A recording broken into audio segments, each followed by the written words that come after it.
নমস্কাৰ, আপোনালোকে চাবলৈ আৰম্ভ কৰিছে কালাৰ্ছ অফ লাইফ। প্ৰাণ পাই উঠিছে আকৌ এখন প্ৰকৃতিৰ ৰঙীন সৰু পৃথিৱী। সামাজিক মাধ্যমত বিশেষভাৱে ভাইৰেল হৈ পৰিছে এই ৰঙীন ফুলবোৰৰ ভিডিঅ'।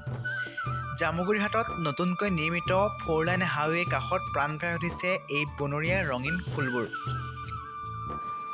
এই দৃশ্য উপভোগ কৰাৰ লগতে নিজৰ এণ্ড্ৰইড মোবাইলটোত একপি ফটো কেমেৰাত আবদ্ধ কৰাৰ উদ্দেশ্যে বহু দূৰ-দূৰণিৰ পৰা আহিল প্ৰকৃতিপ্ৰেমিক ৰাইজ।